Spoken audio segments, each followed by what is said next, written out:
چہرے تر و تازہ ہوں گے، کچھ چہرے تر و تازہ ہوں گے۔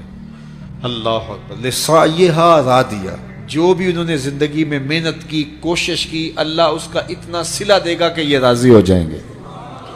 ان کے صلے میں اتنا عطا کیا جائے گا کہ وہ راضی ہوں گے کہ ہمارے رب نے ہمارا مول ڈال دیا نا۔ لسعیھا راضیہ، وہ اپنی سعی پر، اپنی کوشش پر راضی ہوں گے۔ فی جنت عالیہ، انہیں اونچی جنتوں میں بسایا جائے گا۔ اونچی جنتوں میں 100 جنتیں ہیں، اللہ کی جنت ایک نہیں ہے، اللہ کی جنتیں بھی کئی ہیں۔ اللہ اکبر۔ فی جنت عالیہ، اللہ انہیں اونچی جنتوں میں جو ہے وہ بٹھائے گا۔ لا تسمع فیہا لاغیہ، اس میں کوئی لغو بات نہیں سننے کو ملے گی۔ فیہا عین جاریہ، اس میں جاری چشمے ہوں گے، 4 چشمے ہوں گے جنت میں۔ یہ آج کل چشموں کے کنارے یا دریاؤں اور نہروں کے کنارے آبادیاں بن رہی ہیں نا، کہ مختلف نہروں کے کنارے کا ویو ہوتا ہے تو بندہ خوش ہوتا ہے کہ چلتی نہر کا منظر ہے۔ یہ گدلا میلا کچیلا پانی، پھر بھی انسان چلتے ہوئے پانی سے لطف لیتا ہے۔ لیکن جنت کے جو چشمے ہوں گے وہ 4 چشمے قرآن نے بتائے، اور چاروں کا پانی کیسا ہوگا؟ ایک چشمہ خالص دودھ کا ہوگا، ایک چشمہ خالص شہد کا ہوگا، ایک چشمہ خالص شراب کا ہوگا، اور ایک چشمہ خالص پانی کا ہوگا۔ یہ 4 چشموں کی نہریں ہوں گی جنت میں، جو پوری جنت میں جو ہے وہ گھوم رہی ہوں گی، اور ان چاروں چشموں کے کنارے پھر جنتی آباد ہوں گے۔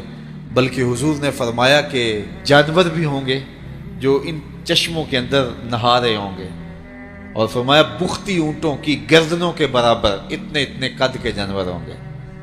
تو حضرت عمر نے کہا کہ حضور پھر تو مزہ آ جائے گا، دودھ کی نہر میں بختی اونٹ کی گردن کے برابر جانور کلکاریاں مارتے ہوں گے، تو ان کو دیکھنے کا پھر سرور تو اپنا ہی ہوگا نا۔ تو کہا حضور پھر تو مزہ آ جائے گا۔ کہا عمر صرف دیکھنے کا مزہ نہیں، وہ کھانے کے لیے بھی ملیں گے، وہ بھون کے کباب بن کے تمہارے سامنے بھی ہوں گے، پھر بھی مزہ آئے گا۔ تو کیا لطف ہوگا جنت کا، یہ میرا رب بیان کر رہا ہے۔ فیہا سرر مرفوعہ، اس میں بچھے ہوئے بستر ہوں گے، لگے ہوئے پلنگ ہوں گے، اونچے پلنگ، مرفوعہ رفت والے، واکواب موضوعہ، اور رکھے ہوئے کوب، رکھے ہوئے گھڑے، اور رکھے ہوئے سلیقے سے سجائے ہوئے برتن ہوں گے، ونمارق مصفوفہ، اور بچھے ہوئے قالین ہوں گے، وزرابی مبسوسہ، اور پھیلی ہوئی چاندنیاں ہوں گی، چاندنیاں پھیلی ہوئی ہوں گی، قالین بچھے ہوئے ہوں گے، اور کوزے رکھے ہوئے ہوں گے، اونچے پلنگ لگے ہوئے ہوں گے۔ فیہا عین جاریہ، اور یہ چشموں کے کنارے منظر ہوں گے، جنت کا ماحول ہوگا، کوئی لغو بات سننے کو ملے گی نہیں، کوئی ہڑبونگ، کوئی ہلا گلا، کوئی ایسی بات ہوگی نہیں، اور جنت کا منظر ہوگا۔ سب سے بڑی دولت جنت میں یہ ہوگی کہ اللہ جنتیوں کو اپنا دیدار نصیب فرمائے۔ اچھا، ایک روایت میں آتا ہے اللہ جنتیوں کو بلائے گا، اور بلائے گا اردیتم، جنتیوں کیا تم راضی ہو گئے ہو؟ تو جنتی آگے سے کہے گے ما لنا اللہ نرضا، مالک ہمیں کیا ہوا کہ ہم راضی نہ ہوں، ہمیں وہ ملا جو ہمارے تصور میں بھی نہیں تھا۔ جنت وہ ہے کہ جو کسی آنکھ نے دیکھی نہیں، جو کسی کان نے سنی نہیں، اور کسی دماغ نے اس کا تصور نہیں کیا۔ آپ کوئی بھی تصور کر لیں، ایسی ہوگی، ایسی ہوگی، ایسی ہوگی۔ آپ اپنی ذہنی صلاحیتوں کو مہمیز لگائیں، اور بڑے سے بڑا جو ہے، جو دنیا کے نظارے دیکھ چکا ہے، وہ سارے نظاروں کو جمع کر کے کوئی منظر خود ساختہ بنائے، لیکن جنت اس سے بھی اچھی ہوگی۔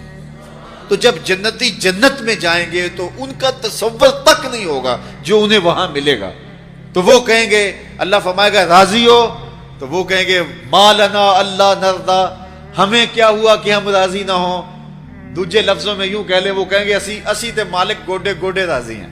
اللہ فرمائے گا میں تمہاری جھولی میں ایک اور شے ڈالنے لگا ہوں، تم بالکل راضی ہو جاؤ گے۔ تو وہ کہیں گے میرے رب کوئی کسر ہی نہیں رہ گئی، اب اور کیا باقی رہ گیا؟ اللہ فرمائے گا میں ایک اور شے دینے لگا ہوں، وہ تمہیں ملے گی، تم بالکل راضی ہو جائیں گے۔ تو وہ جھولی پھیلا لیں گے کہ مالک تیری مرضی، ویسے کوئی کسر تو نہیں رہ گئی۔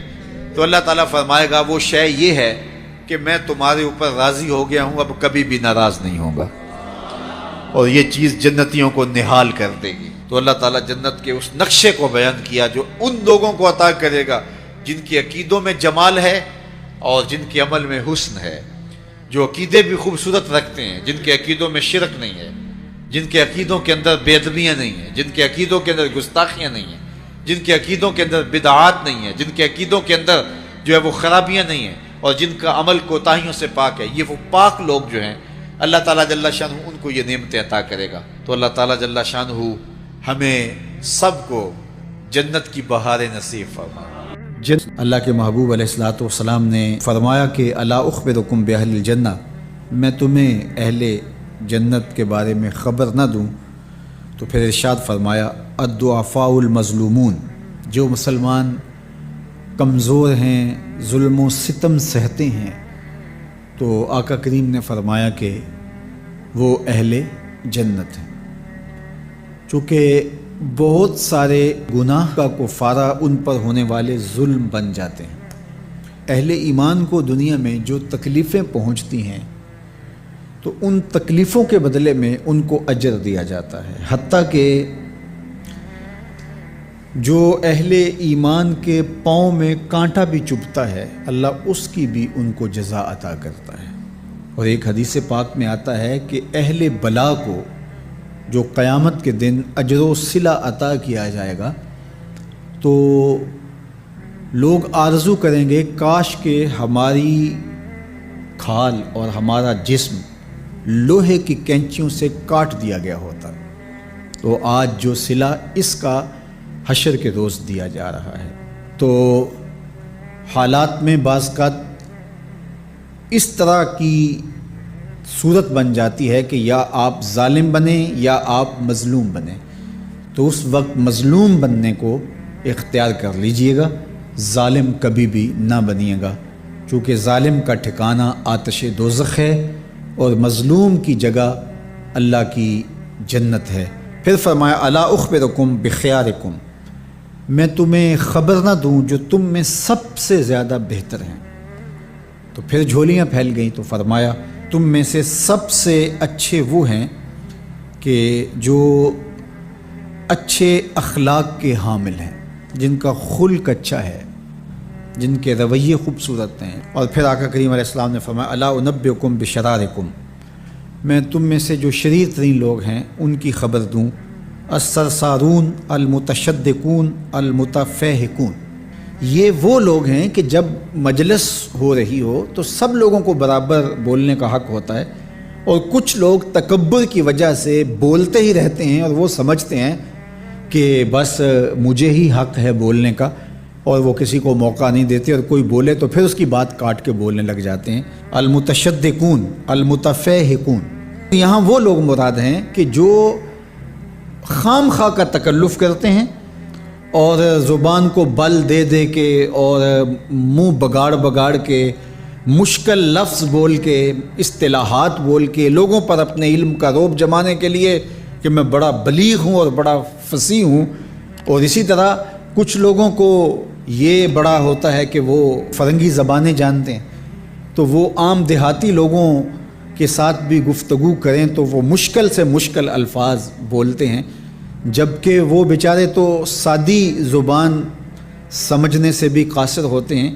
تو یہ کوئی دانش مندی نہیں ہوتی کہ آپ جو ہے وہ بھاری بھرکم الفاظ بول کر کسی کے اوپر جو ہے وہ رعب جما رہے ہوں، تو یہ بات نہیں ہوتی۔ جب بات کریں آپ تو جس طرح کے لوگ ہوں اس طرح کی بات کی جائے اور اس طرح کی مثالیں ان کو دی جائیں۔ قرآن مجید میں اللہ تعالیٰ نے فرمایا کہ وہ اس بات پہ شرم نہیں اللہ کرتا کہ وہ تمہیں مچھر کی مثال دے، مچھر کی مثال دے کر کہ اگر تمہاری بات سمجھ میں آتی ہے، اور مکڑی کے جالے کی مثال دے کہ اگر تمہاری بات سمجھ میں آتی ہے تو اچھی بات ہے۔ دیکھو چھوٹا بچہ ہو دودھ پیتا ہو تو اس کو یخنی تو نہیں پلائی جاتی، اس کا معدہ خراب کرنا ہے، وہ برداشت نہیں کر سکتا، اس کو وہ دیا جائے جو وہ برداشت کر سکتا ہے۔ اس لیے آپ کے مخاطبین کس طرح کے ہیں؟ کلم الناس علی قدر عقولہم لا علی عقولکم، میرے اور آپ کے آقا و مولا نے فرمایا جب بات کرو تو لوگوں کے فہم کے مطابق کرو، اپنے فہم اور اپنی عقل کے مطابق نہ کرو۔ علامہ اقبال علیہ رحمہ کی شاعری اور ان کا خوبصورت ادب اگر آپ دیکھیں تو اہل علم کے لیے سوغات ہے، لیکن جب چھوٹے بچوں سے مخاطب ہوتے ہیں تو پہاڑ اور گلہری کے نام سے نظم لکھتے ہیں، جگنو کے نام سے نظم لکھتے ہیں اور بکری کے نام سے نظم لکھتے ہیں، تو یہ ان کے مزاج کے مطابق بات ہوتی ہے۔ تو یہ حسن ہوتا ہے، اصل فصاحت ہے ہی یہ ہے کہ کس سے کس طرح بات کرنی ہے۔ تو میرے اور آپ کے آقا و مولا نے فرمایا کہ یہ شریر لوگ ہوتے ہیں۔ تو اللہ تعالی ہم سب کو اس کی توفیق عطا فرمائے کہ ہم نہ تو اہل دوزخ سے ہوں اور نہ شریروں میں ہمارا شمار ہو۔ تو حضرت معاذ بن جبل رضی اللہ تعالیٰ عنہ کہتے ہیں کہ صبح کے خوبصورت لمحے اور حضور کی قربت اور سفر کی گھڑیاں، اور چل بھی رہا تھا میں آقا کریم علیہ السلام کے ساتھ ساتھ، تو موقع غنیمت جانا تو میں نے کہا کہ اے اللہ کے پیارے رسول صلی اللہ علیہ وآلہ وسلم، مجھے آپ کی قربت میسر آئی ہے تو اس موقع سے میں فائدہ حاصل کرتے ہوئے آپ سے سوال پوچھنا چاہتا ہوں، اور وہ یہ کہ مجھے کسی ایسے عمل کے بارے بتا دیجئے جو عمل مجھے جنت میں داخل کر دے اور جہنم سے دور کر دے۔ تو حضور علیہ السلام نے اس سوال پر ان کی تحسین فرمائی، فرمایا تو نے بہت بڑا سوال کیا ہے، اس کا جو جواب ہے کہ جنت نصیب ہو اور مجھے جہنم سے نجات ملے تو یہ اتنا آسان کام نہیں ہے، یہ بڑا مشکل کام ہے، لیکن جس پر اللہ آسان کر دے اس کے لیے مشکل نہیں ہے۔ یعنی جنت آسانی سے نہیں ملتی، جہنم سے بچنا بھی اتنا آسان نہیں ہے، بہت سارے گناہوں سے بچنا پڑتا ہے، لیکن اللہ جس کے لیے آسان کر دے اس کو نیکی کی توفیق دے دیتا ہے اور برائی سے اس کو بچا لیتا ہے۔ اگر تو چاہے کہ جنت میں جائے اور جہنم سے نجات ملے تو تمہیں اللہ پر ایمان بھی لانا پڑے گا، اور ایسا ایمان جس میں شرک کی آمیزش تک نہ ہو، اسی کی عبادت تیری زندگی کا مقصود ہو، اور نماز بھی ادا کرنا ہوگی، زکوٰۃ بھی دینا ہوگی، روزے بھی رکھنے پڑیں گے، اور تجھے حج بھی کرنا پڑے گا۔ جنت میں داخلے کے لیے یہ شرائط ہیں کہ تم یہ کام کرو گے۔ پھر ارشاد فرمایا میں تمہیں بھلائی کے دروازے ہی نہ بتا دوں۔ ارشاد فرمایا الصوم جنہ، روزہ ڈھال ہے۔ ڈھال آپ سمجھتے ہیں، اگر آپ لوگوں نے ڈھال نہیں دیکھی ہوئی تو آج کے زمانے کے اندر تو سب لوگوں نے جو ہے وہ ڈھال دیکھ لی ہے، چونکہ اس وقت ترکی نے اس طرح سے اپنے کلچر کو اور اپنی تہذیب کو جدید ذرائع ابلاغ کے ذریعے لوگوں تک پہنچایا ہے کہ اب 800-700 سالہ پرانی چیزیں بھی ہمارے سامنے آ گئی ہیں، ورنہ ہم یہ باتیں کیا کرتے تھے تو لوگ ان باتوں کو سمجھا نہیں کرتے تھے، چونکہ اس کا کوئی نمونہ اور شکل موجود نہیں تھی۔ جب دشمن تیر پھینکے تو تیر سے بچنے کے لیے وہ لوہے کا پتلا جو آگے کر دیا جاتا ہے، جو تیر کو اپنے اوپر روک لیتا ہے، اس کو عربی میں جنہ اور اردو میں ڈھال کہا جاتا ہے۔ تو آقا کریم نے فرمایا روزہ ڈھال ہے، تو گویا جہنم کی آگ سے بچانے کے لیے جو ہے وہ روزہ کام دے گا۔ وَالصَّدْقَةُ تُطْفِئُ الْخَطِیَّةَ، یہ گناہوں کو مٹا ڈالتا ہے، جس طرح کہ آگ کو پانی بجھا ڈالتا ہے، تو اس طرح جب صدقہ دیا جاتا ہے تو جو گناہ ہوتے ہیں وہ ایسے مٹتے ہیں کہ لگتا ہے یہاں گناہ تھے ہی نہیں۔ آگے ارشاد فرمایا رات کے پیٹ میں نماز ادا کرنا، یعنی تہجد کی نماز ادا کرنا۔ پھر حضور علیہ الصلوۃ والسلام نے یہ آیت پڑھی تتجافی جنوبہم عن المضاجع، ان کی کروٹیں بستروں سے الگ رہتی ہیں، خوف اور طمع میں وہ اللہ کو پکارتے ہیں اور وہ رات کو جاگتے ہیں، ان کی کروٹیں بستروں سے الگ رہتی ہیں، حتی بلغ یعملون، یہ آیت پڑھتے ہوئے آخر تک حضور نے تلاوت فرمائی۔ تو فرمایا جس طرح صدقہ آگ کو بجھا دیتا ہے، اس طرح پچھلے پہر کی نماز، تہجد کے سجدے بھی اللہ جل شانہ کے غصے کو ختم کر دیتے ہیں اور جہنم کی آگ کو مٹا ڈالتے ہیں۔ پھر حضور نے ارشاد فرمایا کہ میں تمام امور کی جڑ نہ بتا دوں کیا ہے، جتنے بھی معاملے ہیں اس کی جڑ ہی نہ بتا دوں۔ میں نے جھولی پھیلا کے کہا حضور کیوں نہیں، خیرات ڈالی ہے۔ تو حضور نے ارشاد فرمایا راس الامر الاسلام، سارے امور کی جڑ اور بنیاد، سر اسلام ہے۔ اگر اسلام ہے تو عمل قابل قبول ہے، اور اگر اسلام ہی نہیں ہے تو پھر جتنے مرضی نیک عمل کرتے رہیں، جتنا مرضی پانی ڈالیں، جتنی مرضی کھاد ڈالیں، تو اگر جڑ ہی نیچے سے کٹی ہوئی ہے تو درخت ہو پائے گا؟ کبھی بھی نہیں ہو پائے گا۔ تو کہا جڑ اسلام ہے، اس لیے عقیدے کی صحت عمل کی قبولیت کی ضمانت ہے، تو تمام امور کی جڑ اور بنیاد اور سرا اسلام ہے، اور اس کا ستون نماز ہے۔ اور صحابہ نماز کے جس طرح پابند رخوگر تھے، تو وہ تاریخ کی روایات آپ دیکھ سکتے ہیں، آپ کو ایک صحابی بھی بے نماز نہیں ملے گا۔ وَذِرْوَةُ صَنَامِهِ الْجِہاد، اور کوہان کی بلندی، چوٹی اسلام کی، وہ جہاد ہے۔ جہاد سے اسلام کو سربلند کیا جا سکتا ہے۔ اسلام کا چھٹا رکن ہے جہاد، اور ہمیں جہاد کی ترغیب بھی دی گئی، اور قیامت تک یہ جہاد جاری بھی رہے گا اور کبھی بھی ختم ہونے کا نہیں ہے۔ ہاں، اس کے اصول و ضوابط ہمیں دیے گئے، جہاد کے نام سے فساد فی الارض نہ کیا جائے، لیکن جہاد کا انکار اسلام کا انکار ہے۔ یہ اسلام کی چوٹی ہے، ذروۃ و سنام کہا گیا، یہ کوہان کی بلندی ہے۔ تو حضور علیہ السلام نے آخر میں فرمایا کہ میں تمہیں سارے معاملات کی جڑ ہی نہ بتا دوں، خلاصہ ہی نہ بیان کر دوں؟ قلت بلا یا نبی اللہ، میں نے کہا اے اللہ کے نبی کیوں نہیں؟ فاخذ بلسانہ، حضور نے اپنی مبارک زبان کو پکڑا، فقال، اور فرمایا کف علیک ھذا، کہا اس کو روک لے، اس کو کنٹرول کر۔ تو کہتے ہیں میں نے کہا اے اللہ کے پیارے محبوب صلی اللہ علیہ وسلم، جو ہم باتیں کرتے ہیں اس سے بھی مواخذہ ہوگا؟ یعنی عمل پر تو پکڑ ہوگی، لیکن جو ہم زبان سے بات نکال دیتے ہیں تو کیا اس بات پر بھی مواخذہ ہوگا؟ تو حضور علیہ السلام نے ارشاد فرمایا کہ لوگ منہوں کے بل یا ٹھوڑیوں کے بل جہنم میں ڈالے جائیں گے، یہ ان کے بولے ہوئے بولوں کی وجہ سے ہوگا، ان کی زبان کی کمائی کی وجہ سے ہوگا۔ تو اپنی زبان کی حفاظت کرو تو جنت کا داخلہ مل جائے گا۔ تو گویا زبان کی حفاظت سے لے کر کے اللہ کے حضور سجدے تک اور اللہ کی عبادت تک، یہ ہے وہ نصاب جو جنت میں جانے کا ہے۔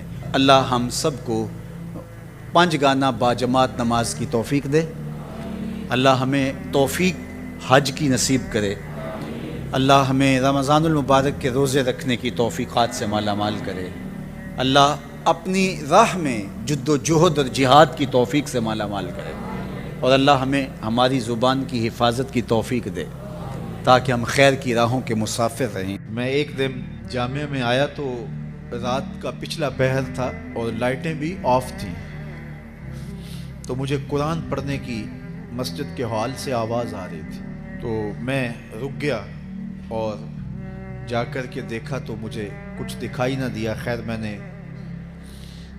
لائٹیں جلائیں تو پھر بھی مجھے کوئی بچہ بیٹھا نظر نہ آیا جو قرآن پڑھ رہا ہو، لیکن جس سمت سے آواز آ رہی تھی میں اس سمت بڑھا، تو میں جب آگے گیا تو دیکھا کہ ایک بچہ سویا ہوا قرآن پڑھ رہا۔ ان کے تو خوابوں میں بھی قرآن ہوتا ہے، یہ تو جنت کی چڑیاں ہیں۔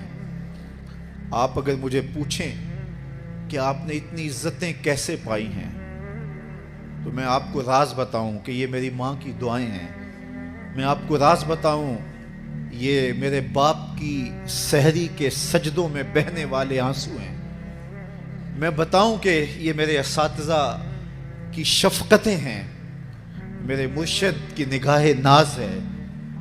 لیکن میں آپ کو یہ راز آج بتانے لگا ہوں کہ آج اگر میں عزت کی اس مسند پہ بیٹھا ہوں تو میں نے طلباء کی خدمت کی ہے۔ جب یہ سوئے ہوئے ہوتے تھے تو میں ان کی لیٹرینیں صاف کیا کرتا تھا۔ آج اللہ نے مجھے ان بچوں کے قدموں کے صدقے سے عزتیں دی ہیں۔ یہ حافظ قرآن بچے، یہ طلباء، یہ اللہ کے مہمان ہیں۔ صحیح حدیث میں آتا ہے کہ طالب علم کے پاؤں تلے اللہ کے نوری فرشتے پر بچھاتے ہیں، جن پر رحمتیں اترتی ہیں، جن کے نیچے فرشتے بھی پر بچھا رہے ہیں۔ تم نے ان پہ بم گرائے اور انسانیت خاموش ہے۔ ہمارے استاد فرماتے تھے کہ ایک دارالعلوم تھا، وہاں طلباء پڑھتے تھے، تو یہ بچے ہوتے ہیں بالخصوص حفظ کی کلاس کے بچے، چھوٹی عمر کے ہوتے ہیں، اور اس عمر میں بچوں کی شرارتیں، بچوں کی اٹکیلیاں، یہ ان بچوں کے بچپنے کا حسن ہے۔ بعض لوگ ہمارے پاس آتے ہیں کہ یہ بچہ شرارتیں بہت کرتا ہے، دم کر دیجئے، تو میں کہتا ہوں یہ شرارتیں ہی تو ان کی عمر کا حسن ہے، جب بڑے ہو جائیں گے تو یہ سنجیدہ ہو جائیں گے۔ وہ ایک شاعر نے کہا تھا مجھے اچھا نہ لگا بچوں کا جوان ہونا، جب چھوٹے ہوتے ہیں تو ان کی شرارتیں ان کا حسن ہوتا ہے، تو وہ سکول میں پڑھتے ہوں، وہ جامعہ میں پڑھتے ہوں، یا وہ کسی فیکٹری میں وہ معصوم بچے کام کرتے ہوں، کسی ڈھابے پہ چائے بیچتے ہوں، تو ان کی طبیعت میں وہ شرارتیں ضرور ہوتی ہیں۔ یہ ایک بچوں کے بچپن کا حسن ہے۔ تو وہ بچے تھے اور شرارتی مزاج تھا، اور ایک شخص ان کی خدمت کیا کرتا تھا۔ کبھی وہ گھی کا کنستر اپنی کمر پہ لاد کے لا رہا ہے، کبھی وہ آٹے کی بوری اپنی کمر کے اوپر لاد کے لا رہا ہے، اور بچوں کی خدمت میں لگا رہتا تھا۔ بچے تھے، کچی عمر تھی، شرارتی مزاج تھا، تو انہوں نے اس کا نام ڈال دیا حمار، گدھا۔ جب بھی بھوک لگی ہوتی اور وقت کھانے کا قریب ہوتا تو کہتے وہ ہمارا گدھا گیا ہوا ہے، ابھی لے کے آئے گا تو کھانا ہم کھائیں گے۔ تو آپس میں انہوں نے اس شخص کا نام جو ان کا خدمت گزار تھا گدھا رکھ دیا۔